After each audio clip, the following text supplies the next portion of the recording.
Jean.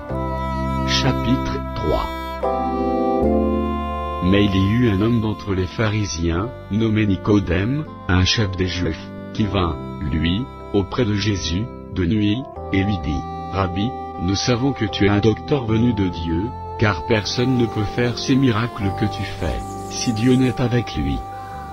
Jésus lui répondit, en vérité, je te le dis, si un homme ne naît de nouveau, il ne peut voir le royaume de Dieu.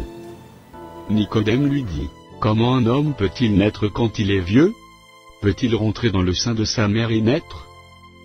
Jésus répondit, en vérité, je te le dis, si un homme ne naît d'eau et d'esprit, il ne peut entrer dans le royaume de Dieu.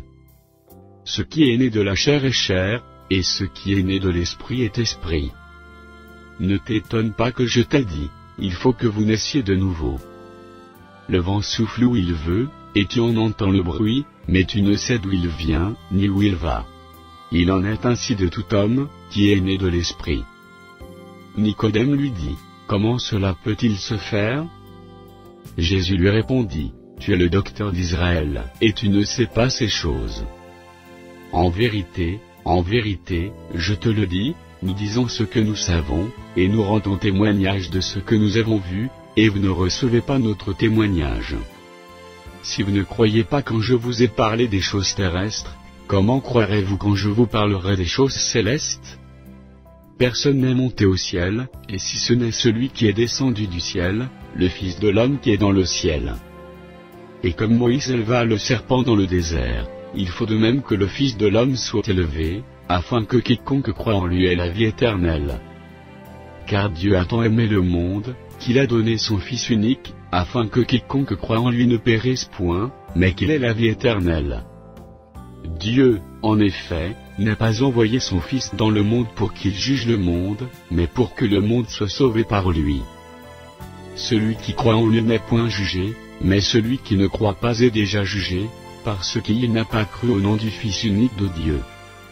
Et ce jugement c'est que, la lumière étant venue dans le monde, les hommes ont préféré les ténèbres à la lumière, parce que leurs œuvres étaient mauvaises. Car quiconque fait le mal est la lumière, et ne vient point à la lumière, de peur que ses œuvres ne soient dévoilées. Mais celui qui agit selon la vérité vient à la lumière, afin que ses œuvres soient manifestées, parce qu'elles sont faites en Dieu.